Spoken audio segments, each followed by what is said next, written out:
Good evening. Welcome to this spring Lou Douglas lecture. I'm Linda Tiener. I'm the Executive Director at UFM Community Learning Center. Our series is named for Lou Douglas, a distinguished professor of political science at Kansas State University from 1949 till 1977. He was widely known for his power to impact students, faculty, and the community to instigate change. With principle, humor, and wisdom, Professor Douglas motivated grassroots organizations and individuals to pursue social justice in politics, economics, and foreign policy. UFM Community Learning Center started over 40 years ago by a group of K-State students and faculty who wanted a setting where they could discuss issues and learn from each other outside of the traditional classroom. We invite community people and campus people to share their ideas each semester and to learn from each other. Last year, over 18,000 people participated in UFM activities locally. And I'm specifically mentioning UFM tonight because you'll see that it's kind of a theme that runs through a bit of what we're going to discuss throughout the evening tonight. Our lecture this evening is going to be on education reform. Following the lecture, there'll be a question and answer period, and our speaker is happy to address the questions that you might have about what he has to say in discussion. We'd ask you to come to one of the microphones here so that everyone can hear the question. And following the question and answer period, there will be a book signing in the foyer behind there, and you can visit informally with our speaker as well. Now I'd like to introduce Sue Mays. She's going to introduce our speaker tonight. She's the Dean of Continuing Education at Kansas State University, and as it happened, she was the first director at UFM Community Learning Center. Sue?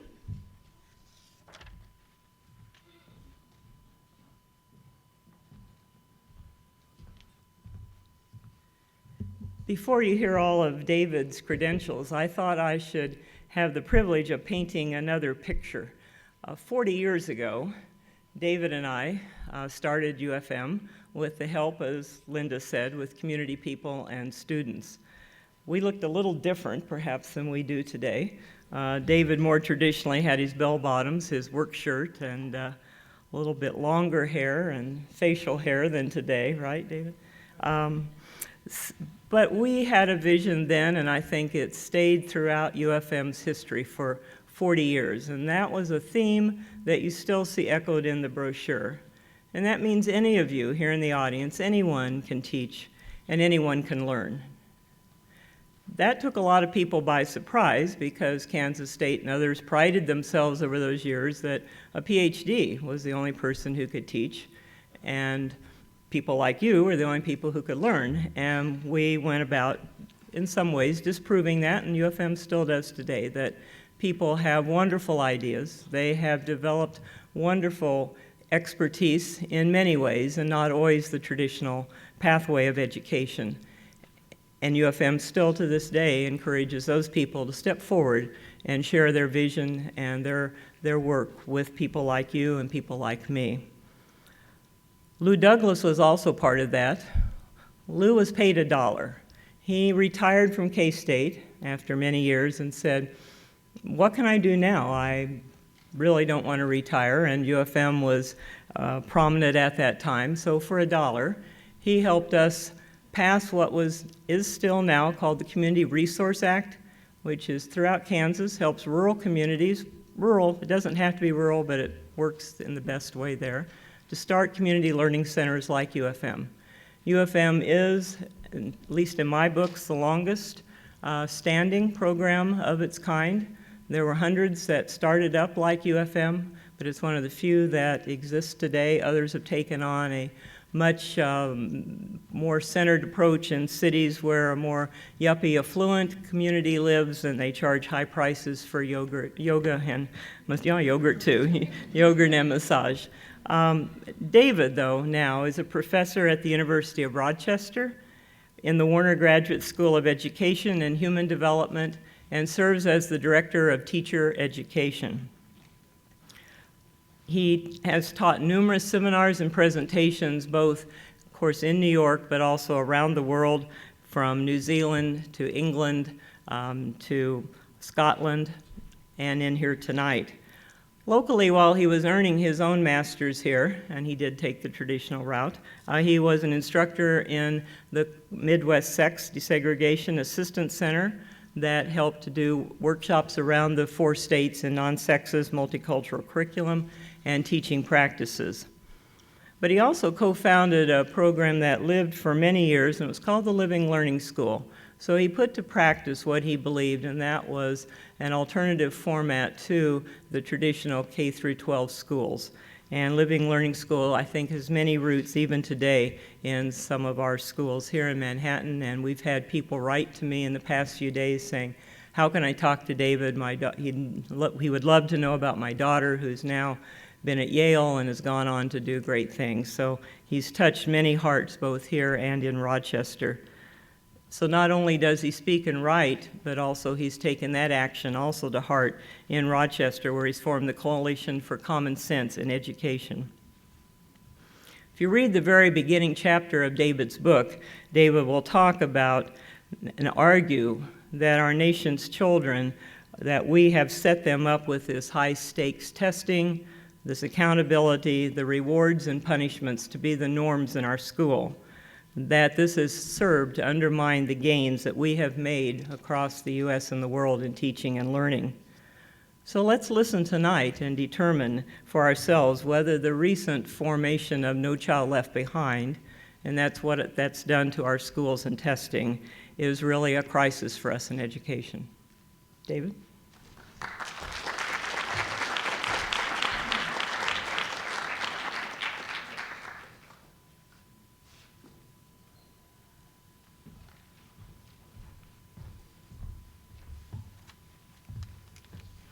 Good evening. Well, I want to begin by thanking UFM and Linda Tina for inviting me and making the arrangements for my talks and for my talks and courses earlier today and this evening's lecture and the book signing. As you are now aware, I began my professional career at UFM, and I'll say more about that later. I'm also honored to be part of the Lou Douglas series, not least because I got to meet him while I was a student. I never took a course from him, but I remember a conversation in which I expressed some concern about whether I would be able to make a living following my personal and political interests.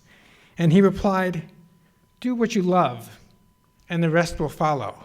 And it's the best advice I ever received. I also want to begin by making some acknowledgments. I want to thank Sue Mays for her wonderful introduction. And when we met in 1968, she was a student assistant at UFM. She went on to become the first director, and I became her student assistant. And over the next few years, we transformed UFM, which was initially focusing on providing courses for the community. And what we started to do was work on reforming education and reforming the community at large. So we started planning national conferences on school reform and engaging in all sorts of other activities. And I'll talk more about that in a little bit.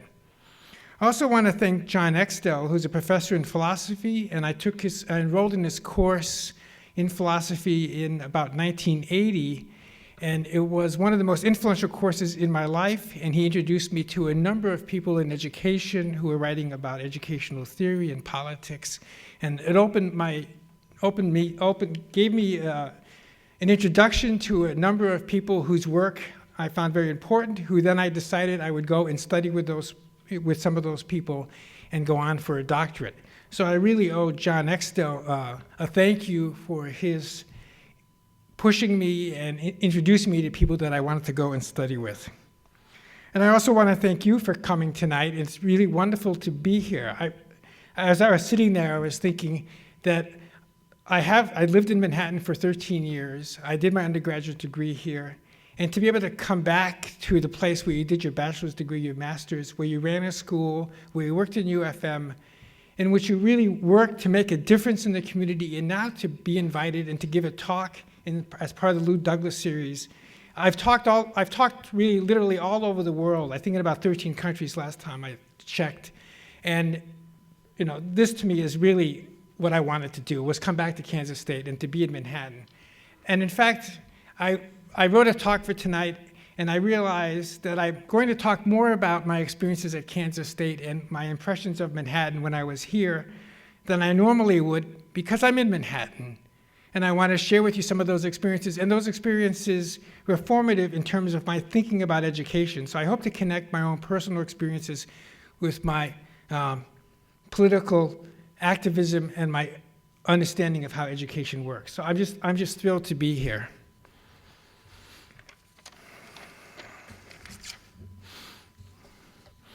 So I want to begin by asserting that teaching is one of the most complex, important, and rewarding professions that one can be in, and that when examining schooling, we become entangled in all the great philosophical, ethical, political, and social questions.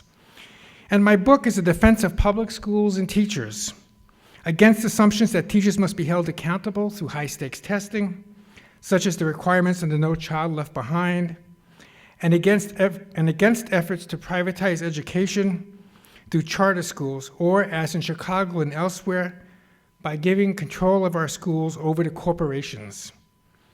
Instead, we need to reform our educational system so that the schools are embedded within the community, and we work alongside teachers and students to ask the essential questions of our time. For example, we need to ask, how do we develop an environmentally sustainable world that is socially just? How do we create a world in which we meet the needs of the present generation without compromising the needs of the future, in which humans and other living things continue to flourish? How do we rethink the production and consumption of food so as to place less of a burden on the environment? Finally, I also want to suggest that understanding education and society requires that we connect both the personal and the political.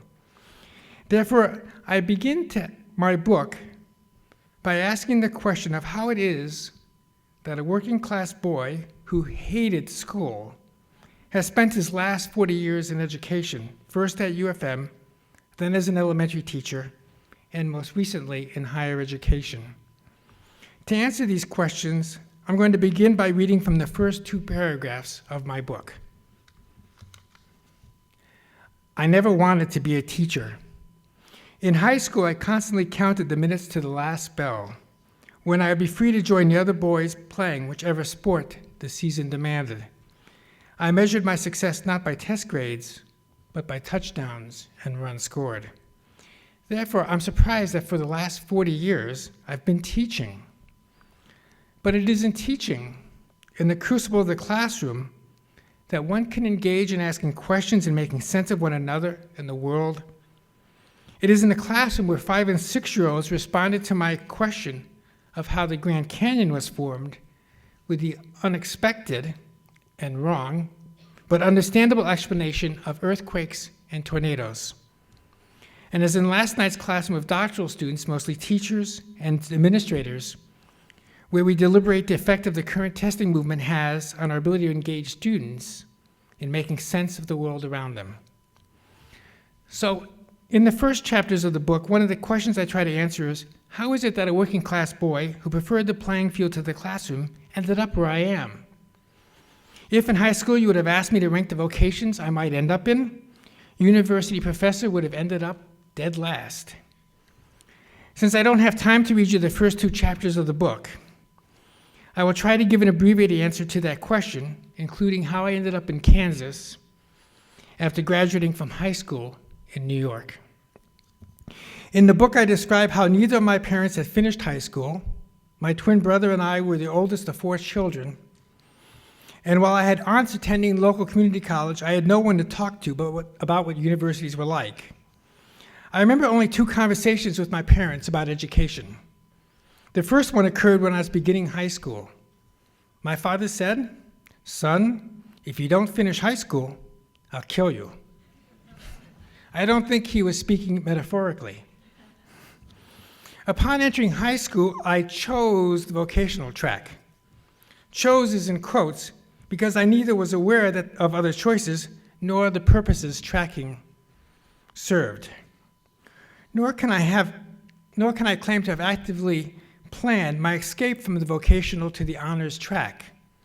In the spring of my freshman year, a school administrator announced in the boys' study hall, where we were divided by sex for study hall and gym in those days, that a test I later learned was an IQ test, would be given to those who were interested in majoring in either architecture or engineering. Since the study hall teachers were prone to giving attention to the boys in mass, the boys typically spent their time throwing spitballs either at the teachers or at the ceiling or at the walls. And the teachers would decide enough was enough at some point and would tell us we all had to stay after school. And since I detested detentions, because then I wouldn't get home to play sports, I decided the safer of the two choices was to take the test. As it turned out, I achieved the required score for admission. In this case, I benefited from the gender and race bias of IQ tests. I benefited from my math skills and that I spent years secretly reading. And I also benefit from the fact that no girls applied for the architecture program in those days. We had a very sexist notion of who should be architects. I began 10th grade majoring in architecture. At the same time, although I didn't realize it until years later, to my high school reunion, 30 years later, I was admitted to the honors program. Entering the architecture program benefited me more in terms of what I was to learn from the other students about applying for university than what I learned about architecture. During my senior year, all of my architecture classmates applied to universities. They advised me regarding where I might apply, and I sent away for applications to Kansas State because it was one of the approved or accredited architectural programs in the United States. But when I received the application from Kansas State, it said on the top, "So you want to be a wildcat?" And I thought, I guess. But I didn't know, because I was a high school graduate, whether I should turn to the third page of the application where it said application for graduate school. Should I apply for graduate school, or should I fill out the first page of the application where it said apply for undergraduate school? And since I didn't want to ask anybody this question, which seemed to me obvious that everybody else knew the answer to this question, I thought about it for a few days and decided that since it was an application, I should fill out the first page.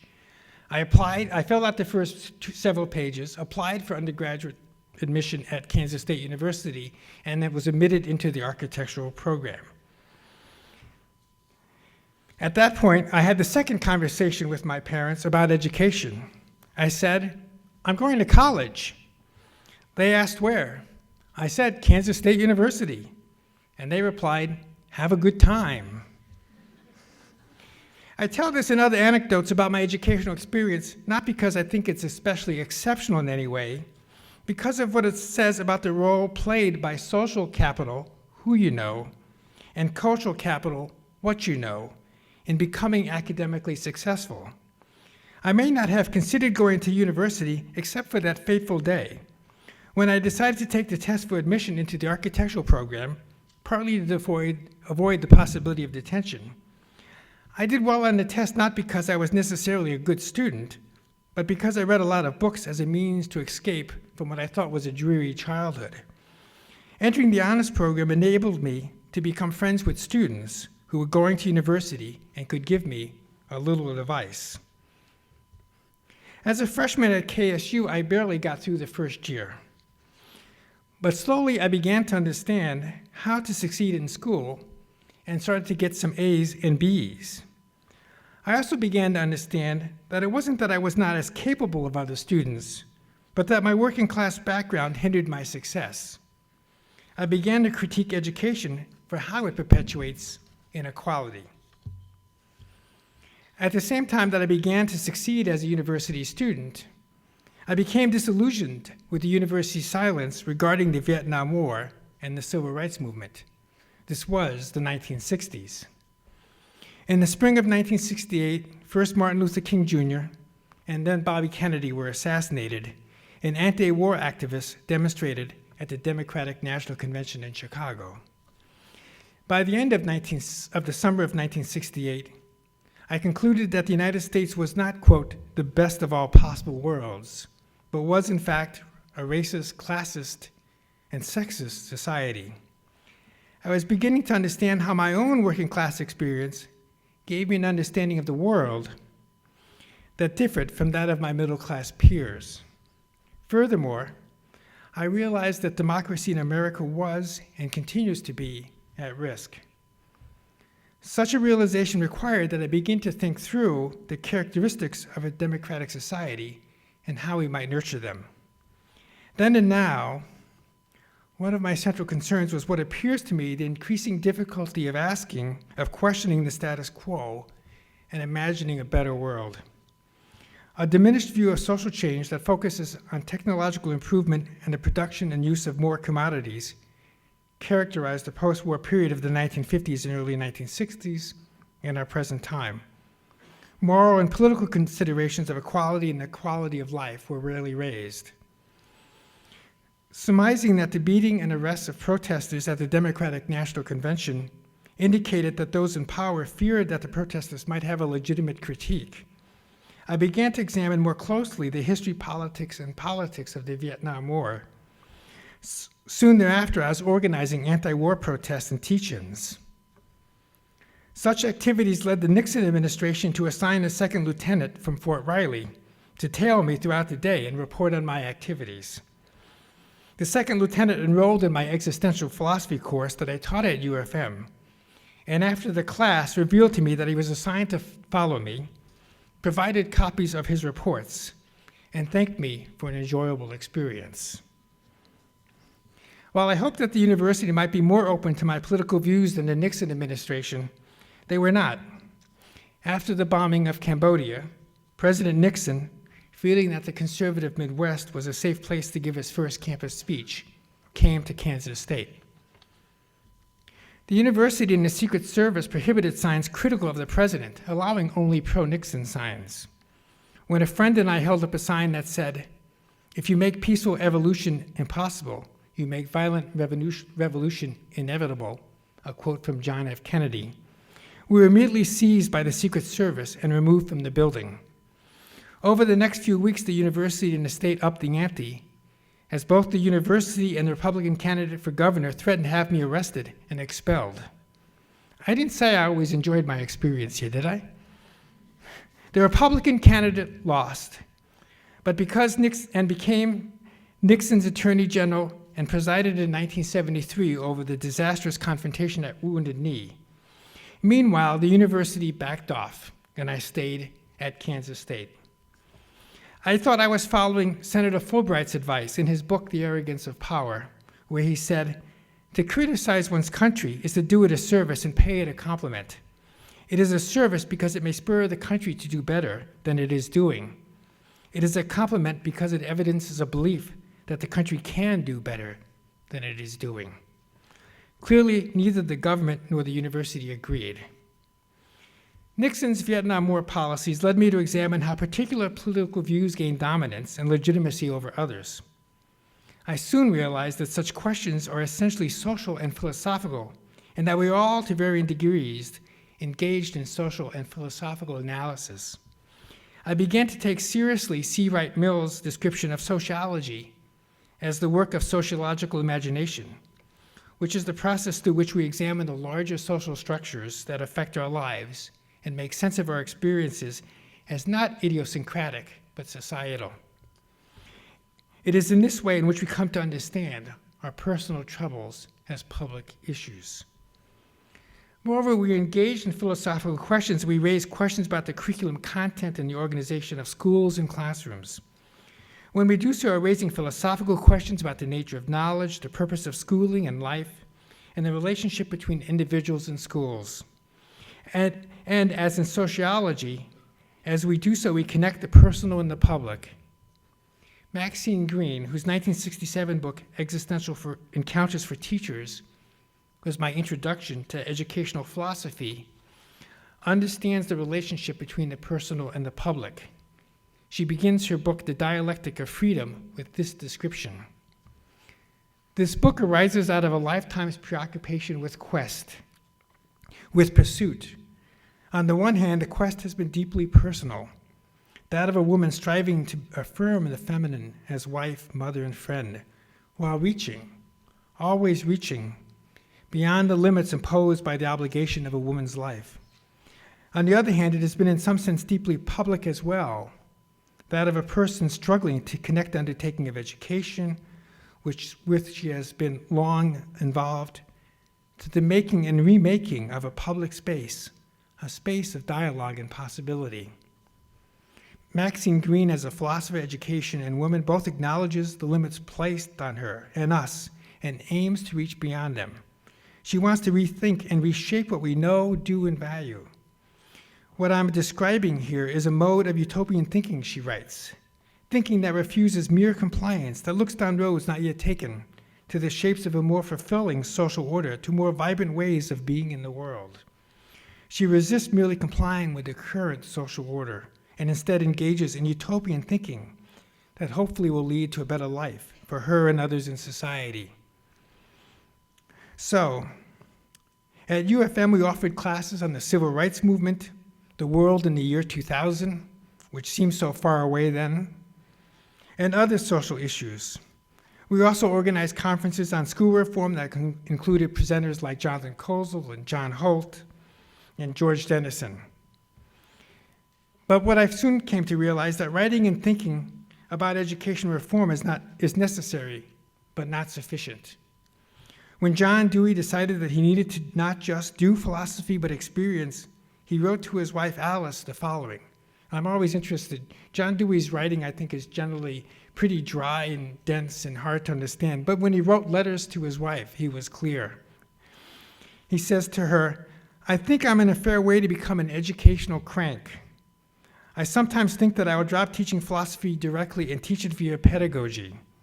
The school is the one form of life, of social life, which is abstract and under control, which is directly experimental. And if philosophy is ever to be an experiential science, the construction of a school is its starting point. So like Dewey, I decided to become an educational crank." So I devote 2 chapters in the book to describing how Dewey's notions, among others, of natural and arbitrary authority and a continuum of experience helped me to think through how to organize the curriculum, assess student learning, and think about the relationship between teachers and students. However, because I want to talk more about recent educational issues, I will skip over my elementary teaching experience, except to say that after teaching 8 years, 5 of which were at the Living Learning School here in Manhattan, a school I co-founded with a colleague, I felt that I had accomplished what I had set out to do. I was running a school that had multi-age classes, team teaching, authentic assessment, and included students with disabilities. However, at about the same time, I enrolled in Professor John Exdale's philosophy course, where I was introduced to some of the leading critical theorists in education, including Michael Apple at the University of Wisconsin-Madison.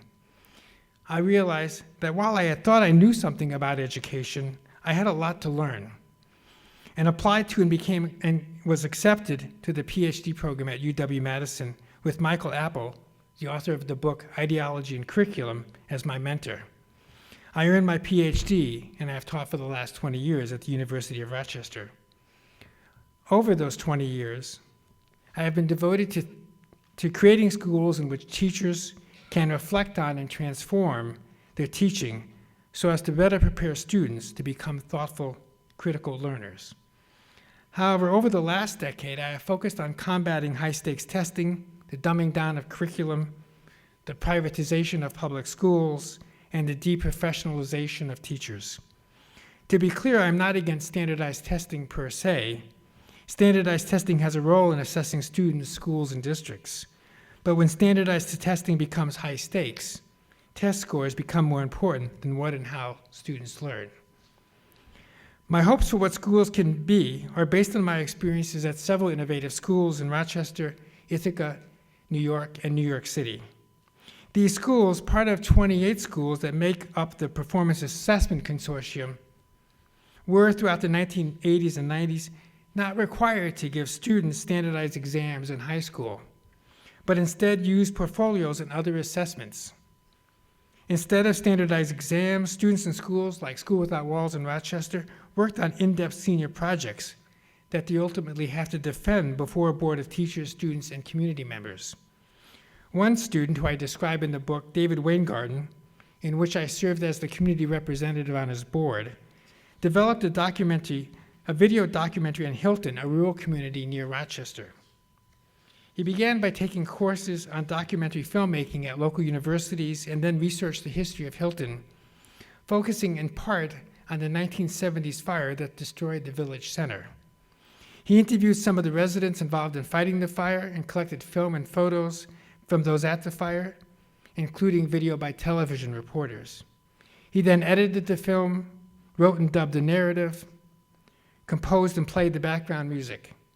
The film enabled John to obtain a position with Ken Burns, the well-known documentary filmmaker. David has subsequently gone into a career as an independent filmmaker. While David's project is obviously atypical, it points out the possibility of what secondary students can do if given the time and resources to pursue an in-depth, sophisticated project. Other schools like the Urban Academy in New York City graduate students based on their ability to demonstrate proficiency in 16 different areas. Like School Without Walls senior projects, students develop projects with faculty and ultimately defend their projects before students and teachers. The Urban Academy, which is described as a last chance school and has more students at risk than the typical New York City high school, has 90% of their ninth grade students enrolling 4 years later in college. This compares with the average New York City high school, where 30% of the ninth graders graduate. However, in the mid-1990s, Richard Mills, the new Commissioner of Education in New York, decided to require that all students, including students in the Performance Consortium schools, pass 5 Regents exams in order to graduate from high school, with the ostensible rationale providing objective assessments and raising standards. But it is clear that the exams have not resulted in more objective assessments. Almost every recent standardized exam in New York has been criticized for having poorly constructed, misleading, and erroneous questions, or for having a grading scale that either overstates or understates student learning. Critics argue that an exam's degree of difficulty has varied depending on whether the state education department wants to increase the graduation rate and therefore make the exam easier, or wants to appear rigorous and tough and therefore makes the exam more difficult. The pass rate for the exam can be increased or decreased simply by changing the cut score, turning a low percentage of correct answers into a passing grade, or a high percentage of correct answers into a failing grade. In exams that students are likely to take as part of the graduation requirement, the state education department makes it easier for students to pass by lowering the cut score. This occurred, for example, in a living environments exam, or what's called typically a biology exam, where students needed to answer only 39% of the questions correctly in order to pass. Conversely, the exams for advanced non-required courses such as physics and chemistry have been made more difficult. In a recent physics exam, 39% of the students failed in order, critics charged, to make the Regents testing appear more rigorous. However, because primarily middle-class students make up the population that take the physics exam, the students and their parents were able to lobby and politically pressure the state education department to change the scoring on the exam. Furthermore, sometimes an unusually low or high failure rate may not be intentional, but the result of mere incompetence. In June 2003, the Math Regents exam was so poorly constructed that the state test scores had to be discarded. Only 37% of the students passed statewide. At Rochester's Wilson Magnet School, which is a school that often ranks in the top 50 schools in the United States, according to Newsweek magazine, all 300 students who took the test failed the exam. And the question I ask, how good is a test when every student who takes the test fails it? Moreover, education inequality has increased as a result of the reforms. Evidence from New York State suggests that high-stakes testing has harmed educational achievement. First, fewer students, especially students of color and students with disabilities, are completing high school. From 1998 to 2000, when the testing requirement was first instituted, the number of students dropping out increased by 17%. A more recent report for the Harvard Center for Civil Rights concluded that New York State now has the lowest graduation rate for African Americans, 35%, and for Latinos, 31%. In New York City, only 38% of students graduate, the fifth worst of the 100 largest cities in the United States.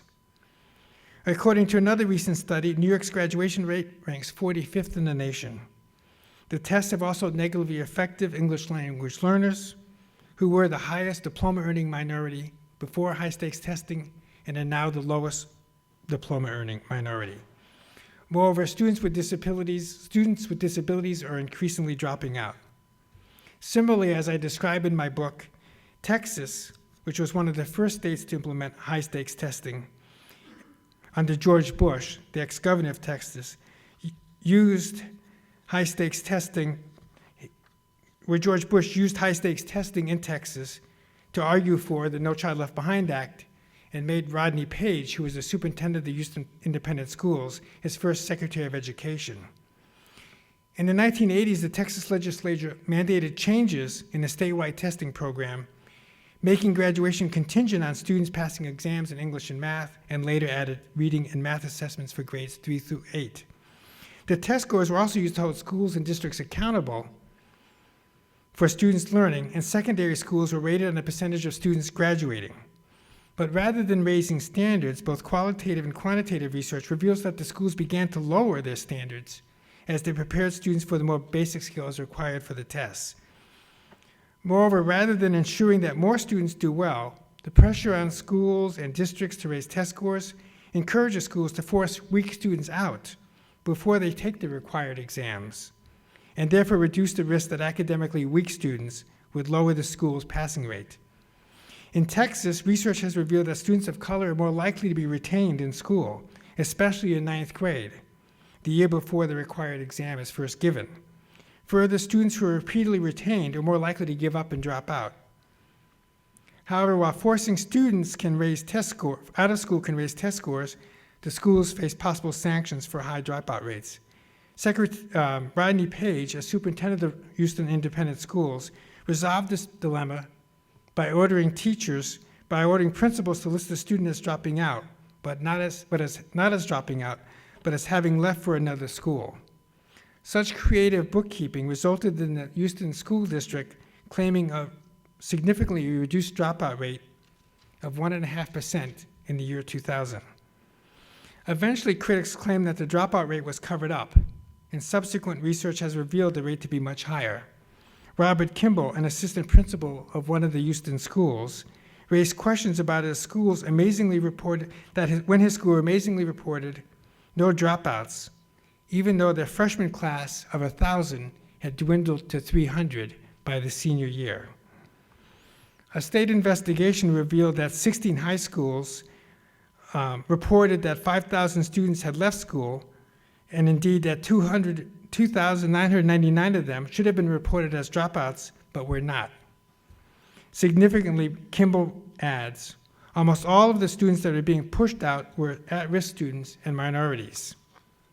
So what we've seen in Texas so far is that the high-stakes testing has led to the pushing of students out of schools and retaining students in 9th grade and as a way of making them repeat 9th grade enough times so that eventually they will either get to 10th grade and do better on the test, or they might drop out and never get to the test and therefore never fail it.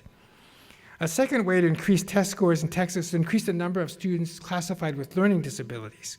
While students in special education in Texas need to take the test, their test score doesn't count against the passing rate.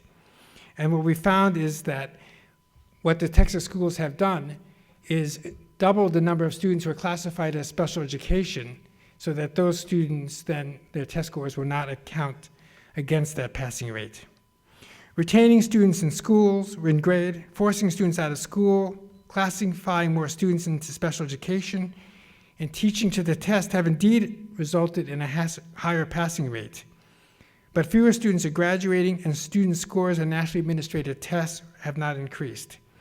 Rather than what's been described as a Texas miracle, we have students paying the price for test score manipulation. George Bush's experience in Texas contributed to his promoting No Child Left Behind as a means of improving education. Schools are now held accountable using the same flawed tests, with the threat of having the teachers and administrators replaced, and services such as tutoring and summer school privatized. Under No Child Left Behind, teachers are more likely to teach toward the test, and the curriculum has been narrowed as non-tested curricula are ignored. Furthermore, because schools can be punished if they fail to make adequate yearly progress, and state commissioners of education want to appear to be improving education, state tests are getting easier so that more students can pass. Over the last decade, we have witnessed great inflation on state exams.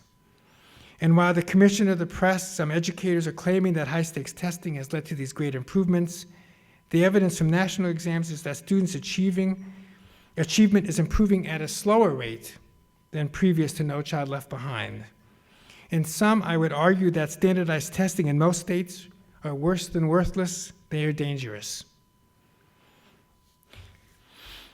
Consequently, many of us in education have been looking forward to the end of George Bush's term and looking forward to Obama's.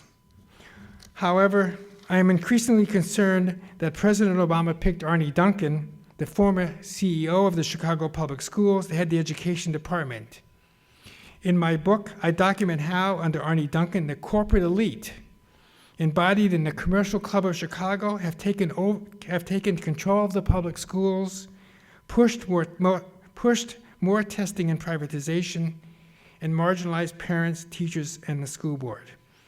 Arne Duncan is in favor of giving over control of urban schools to the mayors and getting rid of the school boards.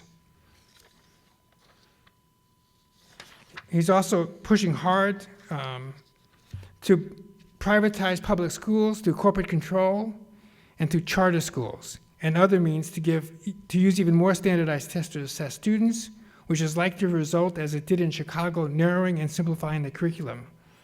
He also wants to use test scores to evaluate teachers and reward merit pay to teachers.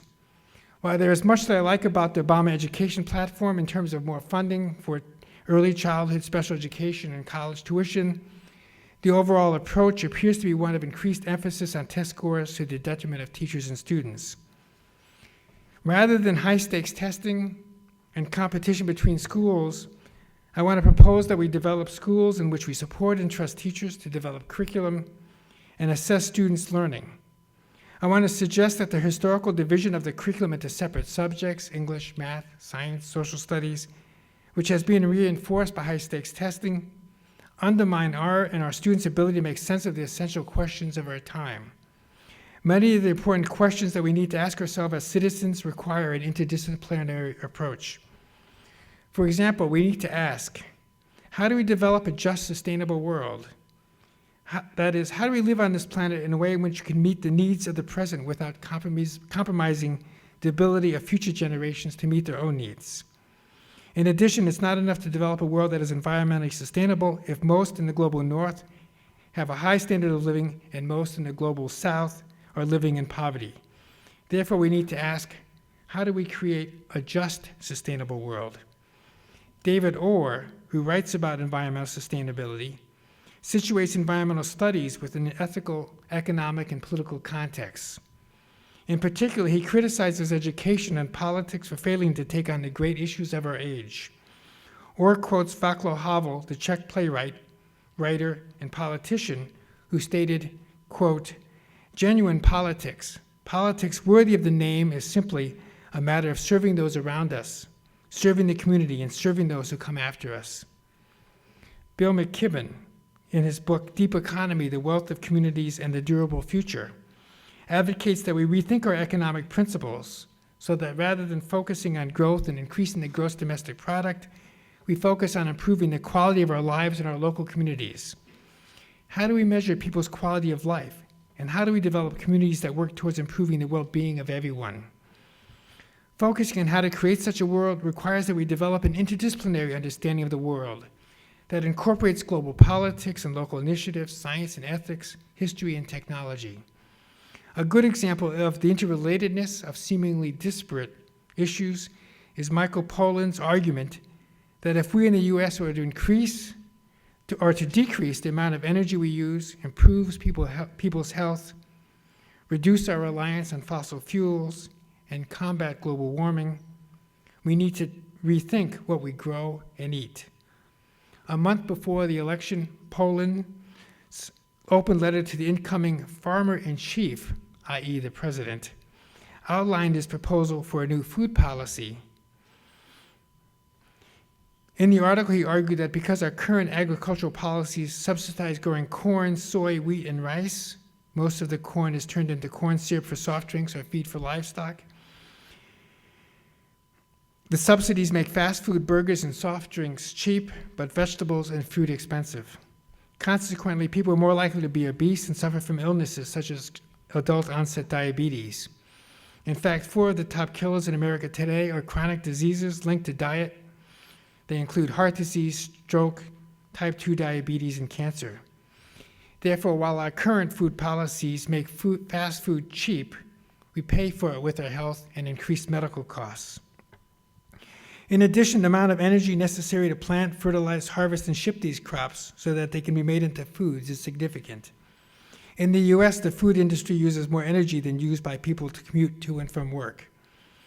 Moreover, by subsidizing crops that are grown not for human consumption, but for cattle and are shipped long distances, contributes significantly to global warming. In writing about food policy, Poland interweaves what he's learned about agricultural policies and practices, nutrition, diseases, healthcare, energy use, and global warming, and concludes that we must change our food policies if we are to reduce energy use, slow global warming, and improve nutrition and people's health. In fact, he argues that we cannot solve the problem of global warming and our worsening health without confronting our abysmal agricultural policies and developing a new food rather than agricultural policy. The question of how we develop an environmentally sustainable world that is also just, that feeds fairly people, is, to me, the essential question of our time. As an essential question, there is no one agreed upon answer to how we develop a just, sustainable world. What makes sense for one community will be different for another. What makes sense at one time will be different at another time. Moreover, there will be differences of opinion as to what counts as fair. Such questions promote dialogue between communities and countries and a greater understanding of what people face in order to live healthy and safe lives. Answering this essential question requires that we take an interdisciplinary approach to examining a wide range of complicated questions that will require our best scientific, philosophical, political, and economic thinking. Moreover, I would argue that we are unethical if we are not assisting students in asking and answering questions like these.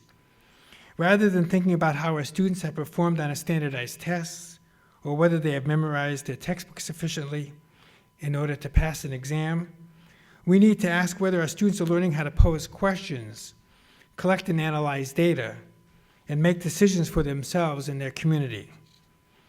Focusing on these questions will require that we rethink our educational system away from one in which teachers deposit knowledge in students' heads while teaching an artificially segregated subject area in which students, teachers, and community members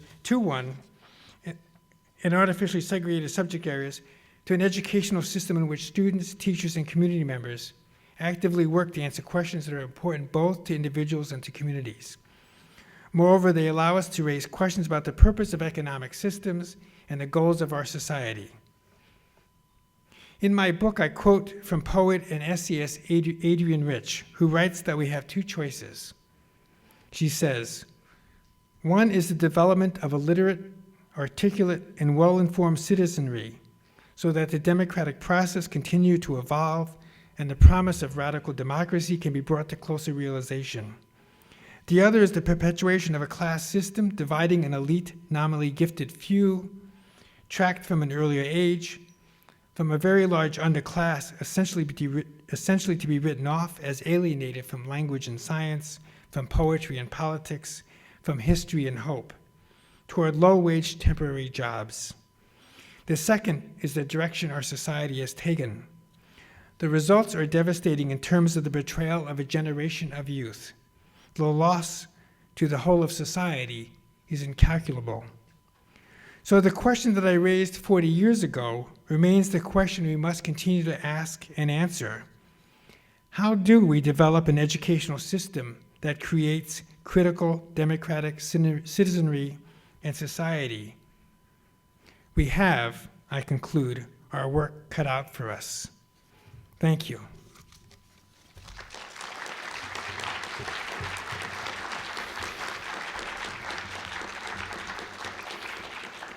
And now we have time for questions, and if you can come up to the microphone and ask your question. Also comments.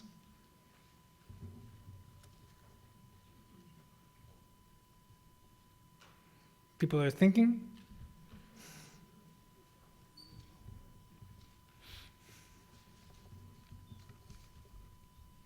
Welcome, Dr. Hursh. Hi. Hi, Wei Wu, Modern Languages. I teach Chinese here. I have a question. Maybe I did not get it in your speech.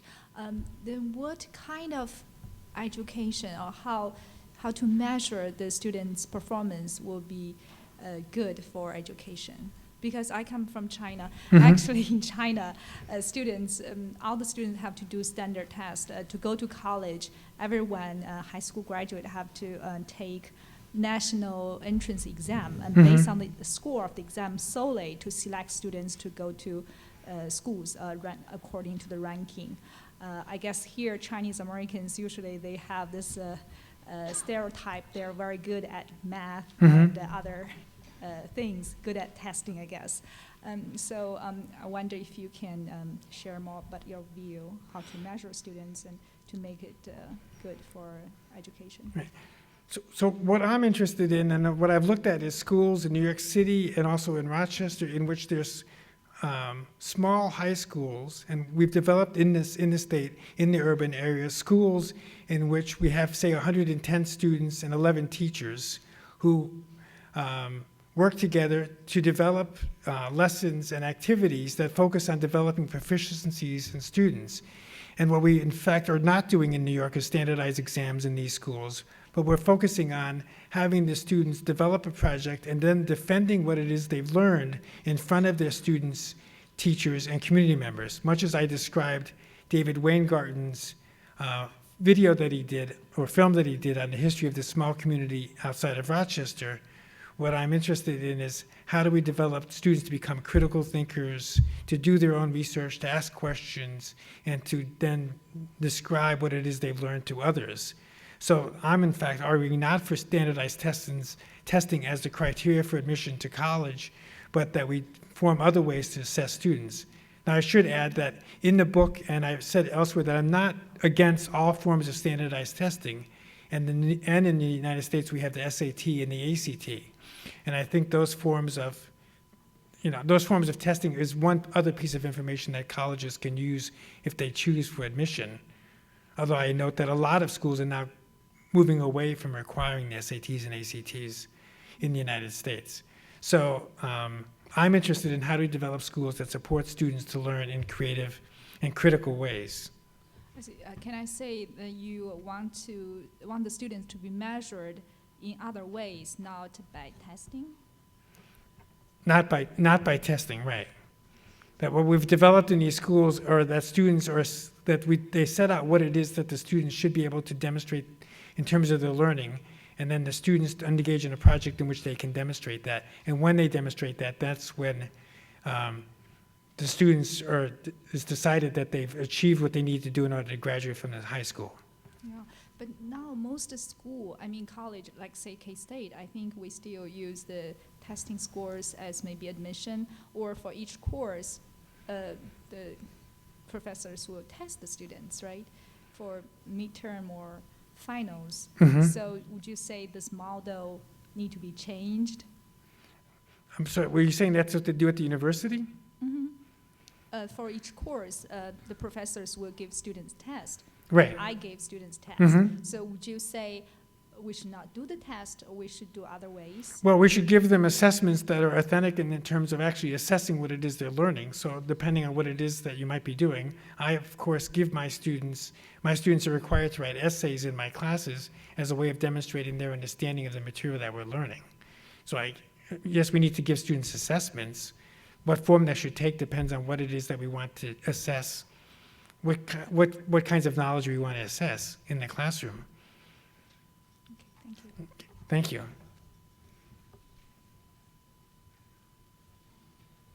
Well, it seems like it has to start also with how you teach teachers to teach. Right. So maybe you could describe what you're doing in the college at Rochester. Mm-hmm. Well, what we're particularly interested in doing at the university is trying to develop activities where the teachers can try to work on what is it that they want the students to know, and how to develop a curriculum to lead to students to learn those kinds of things. So we're not interested in preparing students just for a test, but we're interested in what kinds of knowledge do we want them to demonstrate, and how are we going to assess them to do that, and developing a curriculum that leads to that. Again, to give examples, we ask the students to do the kind of work where they're doing, again, I'm using the example of the video on Hilton. If we want to assess whether students learn to engage in historical thinking, that's the kind of assignment that will yield that. And in fact, Dave Weingarten, when he finished his video on the history of Hilton, I had him come to my students in my courses, and this was when he was a high school student, to describe to students the historical process and the nature of history. So what we're engaged in is trying to get students to understand, what does it mean to understand history, what does it mean to research history, and how do you demonstrate that in terms of the kinds of projects that students might be doing. So we're working on developing different kinds of curriculum, different kinds of assessments than what's typically offered in schools.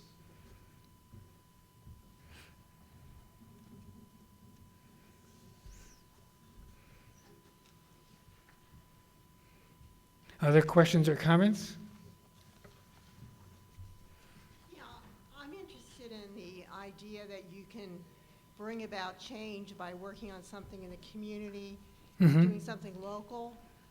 David Orr came here this year and he was talking about that. I was wondering, how can you address systemic problems of global inequality and injustice and environmental problems if you just think about things at the community level and just address it at the community level?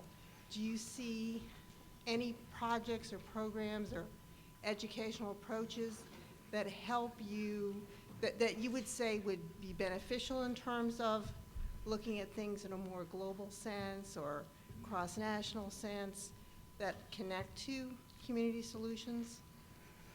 If I understand your question, one of the things that I'm interested in, I'm currently working in a small community in Rochester. We're interested in developing activities that students will be engaged in having to do with environmental sustainability. So what students might be able to do in this community is, I've had students engage in doing research on energy use in the community, what is the changing history of the community, how has it been infected, how has the community been affected by changing demographics in the area, so that students can understand other issues around energy use. I have students getting engaged in food production and nutrition and trying to understand what are the ways that the school can contribute to their improved understanding of those issues. So what we can do is reshape schools so that students can become engaged in these kinds of questions. We might also have students do work across populations from one school, using the computer and other means of communicating with other places around the world so that they can share the kinds of work they're doing. I've recently developed a proposal where I was to take education students to Africa to work in Namibia with high school students who would then be doing research on energy and food use in their community. And so that students can become leaders in the change in terms of developing energy and food resources for their community. So I would be able, if we can do things like that, then students would really be able to make a difference in their communities and understand what other communities are doing. So I see lots of possibilities. I know David Orr talks about those in his work. Thank you. I grew up in New York State under the Regions program long before you were there, but I never thought anything was very unusual about it until I went off to college to an out-of-state school and realized that I was much better prepared for university work than the students I went to the University of Connecticut, where Mhm. students from Connecticut were, many of them, taking non-credit math courses who could not have gotten out of high school with their math skills and also their writing skills. In those initial freshman writing courses, had never in their life written a 500-word essay, and I was in high school doing that every week. Mhm. So I gave a lot of credit to my preparation for the university by that standardized regents. Now, that was in the 40s and 50s. Was I wrong in giving credit to that standardized testing? No, and in fact, the difference was, and I said that I'm not against standardized testing per se, but high-stakes standardized testing. In the 40s and 50s, and I was a high school graduate in 1966, we took a Regents exam at the end of our high school courses, and it counted for 1/5 of your grade in that course. What's happened in New York since then under Commissioner Mills is that they're required to take, the students are required to pass 5 standardized exams in order to graduate from high school. So we have students who are required to take math, they're required to pass an exam in math, science, global studies, history, and English in order to graduate. So that we have cases in which students who have come in, say, English language learners, come into the United States, do well in our high schools, get all A's, and are admitted into university, but because they can't pass the English language arts exam, don't graduate from high school, because one failure on any one of those tests means you don't graduate. And so what's happened in New York State is different than what you experienced, where it was one part of your grade for that course. What the standardized exams in New York State now is a high-stakes exam. And so what it keeps students from, those exams keep students from graduating from high school. The other thing that's happened in New York State, because now there's so much pressure, the exam is so important and the test scores are so important. When you were going to school, when I was going to school, the exam was merely, again, one part of your grade. So there wasn't the pressure to manipulate the test scores. There was no reporting of the average testing, the percentage of students passing the tests when we were taking the exam. It was just merely something that we did as part of the process. Now what's reported is what are the percentage of students passing, and it's become, again, very high stakes.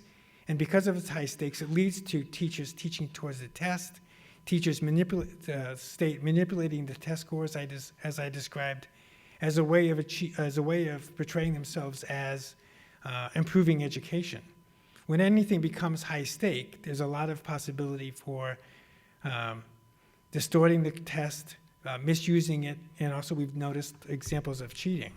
So it's a very different situation than when you and I were in school, and I would argue that, of course, that was fine, because again, it was not high stakes. And what we've seen under No Child Left Behind as part of New York is the same part of the process, is the way in which it has forced us to teach towards the test.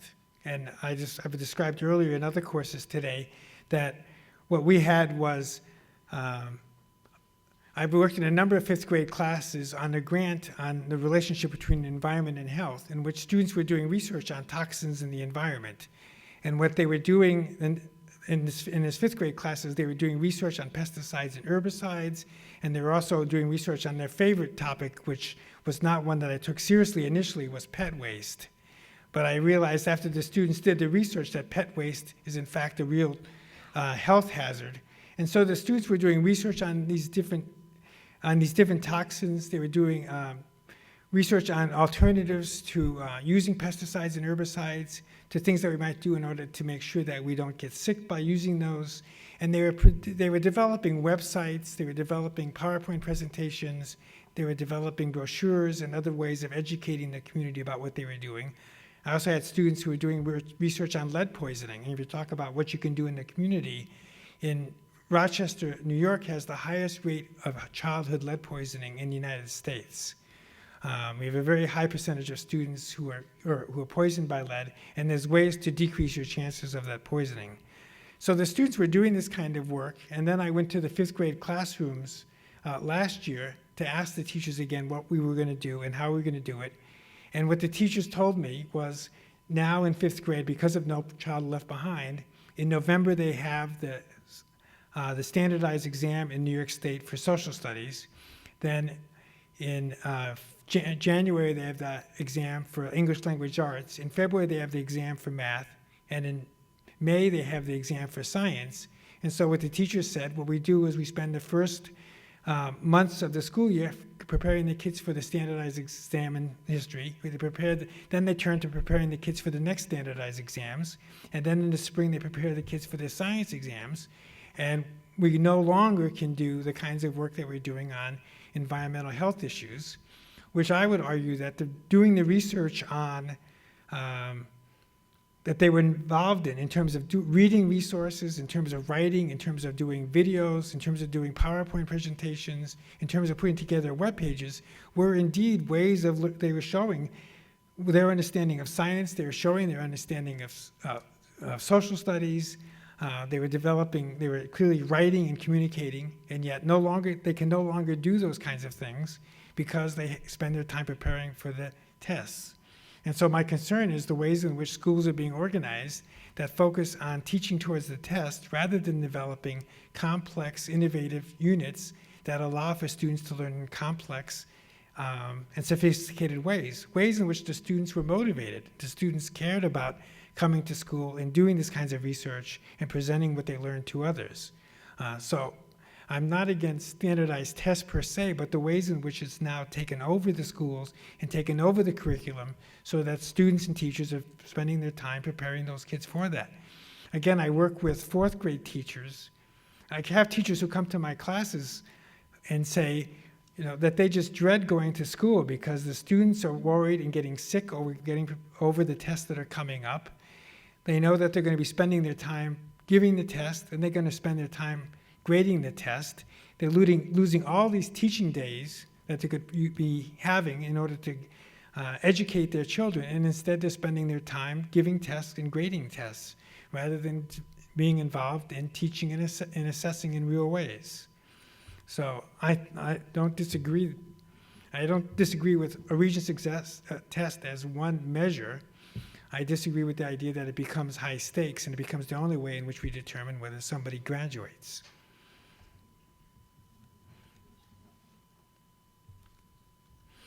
You started the Living Learning Center here in Manhattan. Yes. 40 years ago. It's no longer here. True. It was a success, you'd say probably, right? I would say that we did some things well. There was a lot I realized after I left that I wish we had done better. Well, those types of learning communities and small private schools, Mm-hmm. which generally tend to be quite successful, it's very hard to institutionalize those through a broad city or through a whole school district.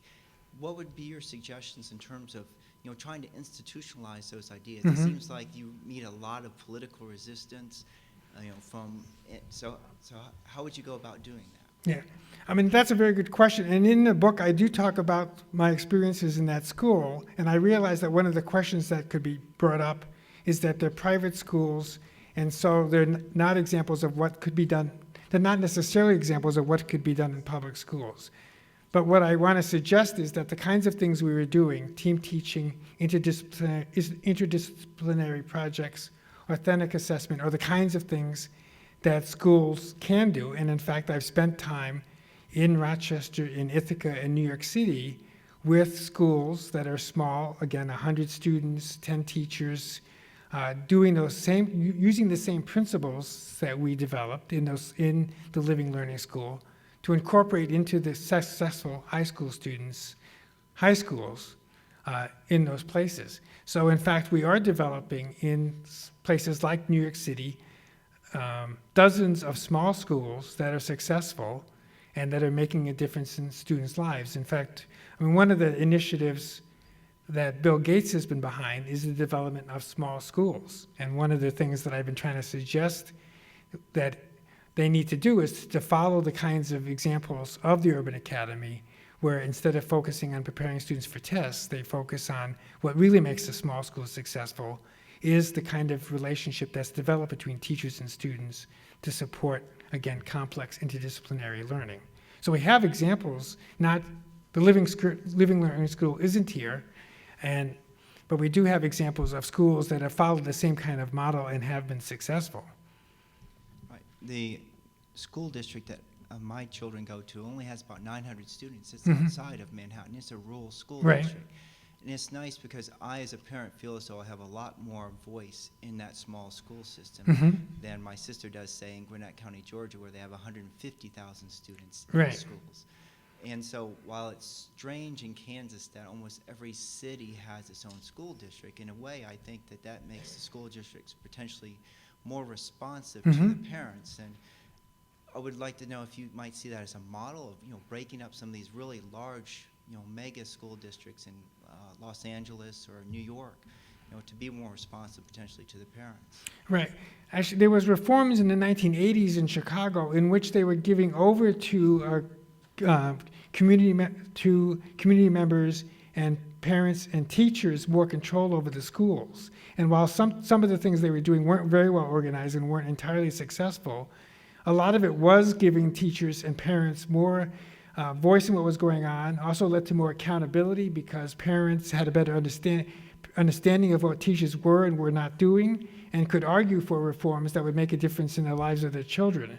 So in fact, what we have seen in a number of places is the breaking down, reducing larger school districts to smaller governing systems where parents can have more input and teachers can have more say in terms of what's going on.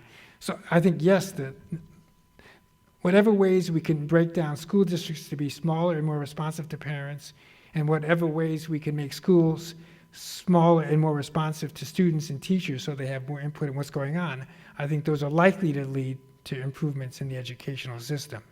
So I think that's a very good insight, that small school districts have the possibility of allowing for more democracy in the system.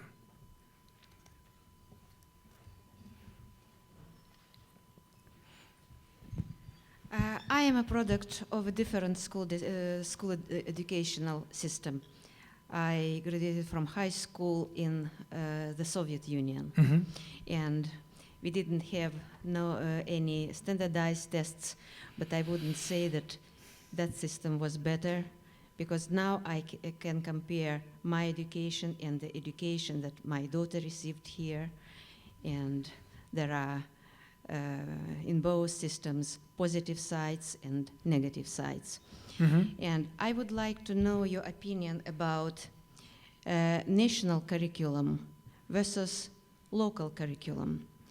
And when we are speaking about local curriculum, are those subjects like science, physics, chemistry, mathematics, are different in different local school districts?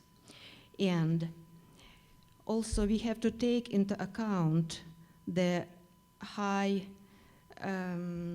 migration rate of people in the United States, maybe the highest in the world. With local curriculum, are we not punishing children whose parents just drag them all around the country? And one, for example, woman told me that she had to change during 12 years her schools 11 times, and sometimes in her old school district, the previous school Mhm. district, some subjects would have been covered, and in another she would miss something, Mm-hmm. and she didn't receive some solid education, she said. Which education? Solid or Solid comprehensive. education. Right. Comprehensive. And again, with local education, you probably heard about Kansas requirements or approaches to teaching biology and evolution. Mm-hmm. And is it not a game in local politics or whatever? That's a question. Okay. Well, I think there's several questions there, and I Yes. think the ones that I can answer most clearly is the issue of national. You talked about the need for perhaps a national curriculum, and I would raise a concern about national curriculum versus national standards. what we do have, at least to some degree in the United States, are national standards as described by the different professional organizations, such as, we have national science standards, we have national math standards, we have English standards as described by the different professional organizations. And what I think those can be useful in terms of how do we develop students' abilities in reading and writing and abilities in math, et cetera. What I'm interested in is not, my concern about a national curriculum is that if it describes exactly what everybody is to do in the school, regardless of where the school is, what are the kinds of assets that are brought to the school by the teachers and the community, and what are the kinds of things that students might be interested in. So that, again, what I want to do is achieve, say, national standards in terms of historical thinking. If I have students doing historical research, I think I described, I had students in one of the high schools, when I realized they knew, there was an inner city school, and the students did not even understand that Rochester as a city had changed over its history from a city that was mostly white to a city that now is mostly people of color. And so what I was interested in was having them learn about the historical process, and they were doing oral interviews of different community elders to learn about the historical changes in their community and to learn something about doing historical research. And to me, that kind of work enables students to understand that they can indeed be historians themselves, that they can ask questions, that they can learn to make connections between the history in their community and larger social forces. And that would be the kind of thing that would benefit students in terms of historical thinking.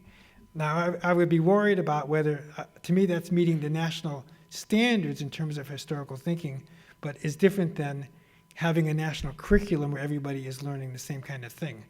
So I'm not sure if, my concern would be that we need to still at least be connected in some way to the differences in the local communities and how we might, in fact, teach those skills and that knowledge. My concern is more about mathematics, chemistry, physics. Mm-hmm. And, for example, in an urban school where the population is from low-income families, we would have then lower standards. And in some suburban schools, those standards or curriculum would have higher requirements. I haven't seen, I've been working in schools for a long time, and it seems to me that in New York State schools, we have the same expectations in terms of what students are supposed to learn in 9th grade mathematics and 10th grade mathematics, et cetera. So I haven't seen, in fact, changes in either the standards and expectations or the curriculum in terms of expectations, depending on whether it's middle school or high school. Whether it's an urban school or suburban school. What I've seen is differences in terms of student achievement, but that's a result not of the differences in teachers' expectations necessarily, but a difference in terms of what skills and knowledge students bring and what kinds of background and supports they bring to their schooling. And that requires that we change society so that we have fewer students living in poverty, we have fewer students raising their siblings, we have fewer students who are worried about where the next meal is coming from. Those are the kinds of things that I think might really make a difference. I think there's going to be a question over here. Yeah, I have questions. What do you think the purpose of the K-12 education? What's their mission really for the high school? Like, what we're doing for the high school graduates? What do we want them to be? Are they going to be geared for college education, or not everybody going to college? So Right. a lot of them are not going to college. Mm-hmm. So how do you balance the mission, the people who want to go to college, the people who don't want to or don't have the ability to finish a college education? How do you balance the curriculum or everything, the school policies? Well, what I'm interested in, and I'm worried about, and I raised at the beginning my own description of my being tracked into vocational education in 9th grade, and then being tracked again into the honors curriculum. And my concern is that we often track students prematurely into particular careers without giving the opportunity to engage in the learning sufficient that would enable them to go to university. So I'm worried about prematurely reducing students' learning so that they don't have those opportunities. What I'm interested in is preparing students so that when they graduate from high school, they have both the knowledge and skills to succeed at the university, if that's what they choose to do, but also have the knowledge and skills to succeed in going into vocation. And I don't see that those are necessarily very different. What we still need to do is, as the question is raised, is to make sure that they have the required skills in mathematics. They still need to be able to write and read and to think about what they're reading. And those seem to me to be required no matter where you're going to go after high school. But if you want to go to a good college, the requirements are very different, And for the parents who want their children to go to a college or a good college, the requirement for a person who want just go to a regular vocational school or technical school, I believe it's all different. They're different in what ways? In way to prepare the children. Because we're still not sure how I see that they're different. We're still requiring that students take so many years of mathematics and so many years of English, and that they learn as much as possible so that they can then, again, I'm worried about when do we decide that they're going to when are they going to make the decision about what it is they're going to do? And again, in my case, if I would have decided and stayed in ninth grade and continued vocational education, I would have not then had the opportunity to go to university. And so that I'm worried that we prematurely restrict students from the possibility of a university education, and that we can teach students to do the kinds of academic skills to both. I don't see them as essentially that different. To go to college or to do something different after college, the students should still both be educated to the best of their ability to educate them to their the fullest potential. So I'm not sure that I understand why we would do something less for one student than for another. I don't want to become a debate, but I do not mean less, but people have different interests. Right. So they can focus on something that they're interested in, compared with people who want to go Right. to Harvard, Yale. They need to study harder and do other things too. So people who want to just become a mechanical engineer, they can focus on sports or whatever they want. So there'll be big difference in terms of what they get trained, even in high school, I think. They don't need to study that hard for SAT if they just want to become mechanical engineer or a technical car repair person locally. I think that's fine. And that's good. They don't need to be. Well, what I've been also describing in terms of the successful schools that have been preparing, the Urban Academy is a school in New York City that makes it possible for 90% of their students to go on to college. What they've done is they can develop a curriculum which responds to the different interests of the students. So we have students who are doing filmmaking. We have students who are doing all sorts of other projects based, again, on what their interests are. And in fact, that's one of the arguments. It seems that you're arguing for a response to the interests of the students. And so rather than having, again, a national curriculum where everybody's learning the same thing, you seem to be arguing against the national curriculum and allowing for more variation and more response to what the students' ultimate interests are. And I would be arguing that as long as we don't short circuit that and assume that they don't need to they don't need to push themselves to their fullest extent, as long as we avoid setting low standards for students. I think that I've been here only 12 years, so I see the high school more geared for the regular, just minimal standards, I think. And that's the whole system are geared for. It's not really prepare much for people who really want to excel. That's my understanding. Okay. My experience too, so I don't know if you agree or not. Okay. Well, I don't want to continue the debate, we should give somebody else a chance to ask a question, or some other people. Oh, you're first. I'd like to ask, how do you teach critical thinking? How do you teach critical thinking? Oh, that's interesting. Yes. I think there's lots of ways to teach critical thinking. One is to try to make sure that students understand that there's different kinds of, to pose questions, and I suggested the notion of an essential question as a question in which there is no set answer, no agreed upon answer that we can continue to engage in and debate over, et cetera. So one of the ways to teach critical thinking is rather than to ask students to recall questions on a test, to get them involved in some question in which we don't specifically know the answer, such as how might we develop, how might we change a community so that we use less energy, so that we use energy more efficiently? What might be the ways in which we might redesign communities to do that? That would be a question in which we don't know the particular answer, but it would allow students to engage in questions about what are the ways you might think about transportation differently, what are the ways in which you might think about access to food differently, et cetera. I guess my question should have been more specific. How do you teach the skills of critical thinking? The American Council on Education has research that says all critical thinking levels go up in universities with the students from freshmen to seniors, except for students in colleges of education. I didn't say it, I'm only the messenger. Right. Well, so but the question is, well, there's also, I mean, I'm going to leave aside that particular study about the College of Education because but what we need to do is to teach students, again, there's ways that we can, rather than posing to students, asking for recall is to ask the skills. So how do we get students, again, I'll draw on examples that I've been doing, is the students were interested in issues of pesticides and herbicides. So one is they were looking at what do we know about the dangers of herbicides and pesticides? Now, depending on what websites you go to, what resources you look at, some places will say there's less danger, some will say there's more. It depends on who's telling you.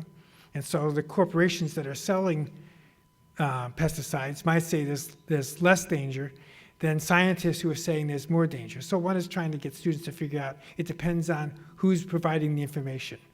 We get students to look at, well, what are the pros and cons of doing this over that? So you could choose not to use pesticides, but that has consequences in terms of, whether your grass grows well or your plants grow well, or whether your vegetable garden does well. So students have to learn how to weigh those consequences, look at the pros and cons. What are the alternatives? Are the alternatives likely to yield as much as than using pesticides?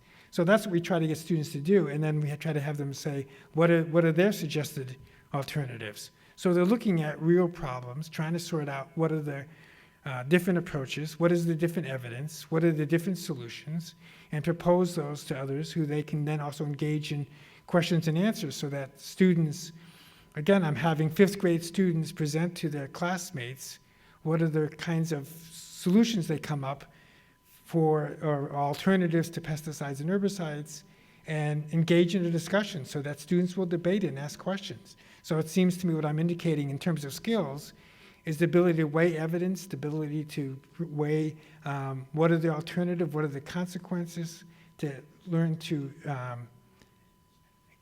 respond to questions, to be pushed further, to look for further evidence.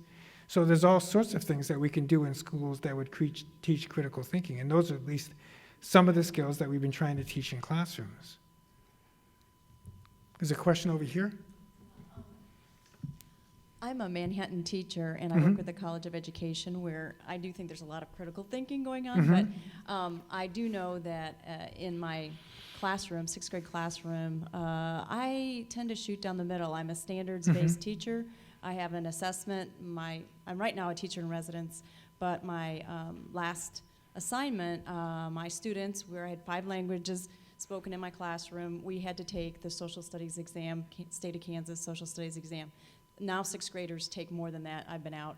So if I go back next year, I'll have more to deal with. But that being said, I didn't change my problem-based approach. I had to be more efficient with time. I had to have more focus on academic vocabulary. I had to be clear on the learning targets, what was going to be measured.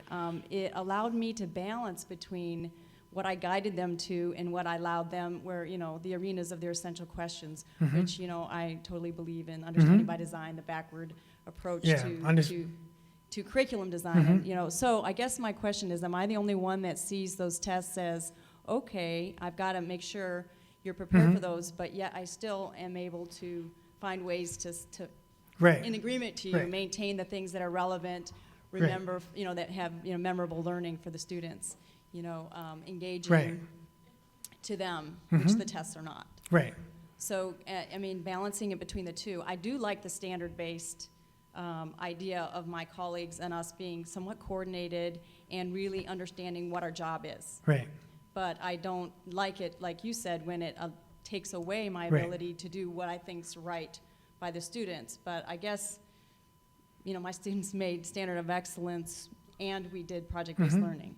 Not as much, I had to dial back a little bit, but it Right. seemed to be okay. Are other people finding that place? Sometimes. I guess I'm not afraid, I'm too old to be afraid, but. No, and I think my wife was an English teacher in Rochester City Schools for 17 years, and she had a standardized exam at the end of that, that the students need to pass in order to graduate. And her view, at least for the English exam, was that she could teach what she had always taught in terms of, again, you know, critical reading and writing, et cetera, and that the students, if she taught well, the students would pass the exam and do well. And the evidence that we have, at least from how well her students did on the exam, and the number of students who went on and graduated that she taught, would be that she was able to do that. On the other hand, we had problems with physics exams where teachers were doing what they thought was right, but the physics exam tested something completely different than what they had expected, and we had a large percentage of failures. So my answer is that depending on the test, the English exam seemed to be one where there's a lot of flexibility and you can do what you're describing. Again, the social studies exam, which in New York State is on global studies and it covers 2 years, it seems that for students to pass that exam, teachers need to teach the content that's going to be tested, and they spend a lot of time just doing memorization. And that seems to be the only way to meet the requirement to pass that. So what's the difference between social studies and English in New York State on those exams? So I think my answer is it depends. And what I try to encourage students who are going to become teachers to do is to try to figure out you know, what the exam is like, what are the expectations, and to see what are the ways in which they can both succeed at preparing their students to become critical thinkers, et cetera, and at the same time to pass the exam, because you have a responsibility to make sure your kids do well on that. More knowledge and understanding of concepts. Right. So, I mean, it sounds like I'm trying to do with what you've been doing in your teaching with my students. And again, it depends on the exam. Many teachers in suburban school districts don't worry about the exam because the students do well on it, because they come in with the cultural knowledge that prepares them to do well. It's the ones in the city who are worried because the students don't have that background knowledge. Unless they get it in class, they tend not to pass the test. And that's really unfair, right? So because of that, don't you think it's possible that the ACT and SAT are high-stakes testing for a lot of students in the U.S. in terms of getting into college that they want to go to, getting accepted into the majors that they want to go into? Yeah, it becomes a significant barrier for many students, right? So what do you think should happen in terms of that? Is Well- there a way to reform that system? Well, we have increasingly more and more universities are deciding that ACTs and SATs are not required for admission to their school, and this includes many of the top colleges in the United States. So they're looking at other kinds of ways of assessing students. And my own university, the dean of admissions, would prefer not to require the SAT or ACT because he thinks it, in fact, leads them to not accept many students who they should be admitting. Right. And so personally, I agree that with schools, with universities that are not requiring those as part of the admissions process. Yeah, I just wondered about that. Mhm. I personally agree with you. I think that's right. Yeah. Oh, okay. Thank thank you all for asking questions and staying so long. David will be around for a few more minutes and will be in the back signing books if you're interested in that. So please join him informally, but he's had a very long day, and I think his voice is about to go. Okay. Thank you very much. Thank you very David. much.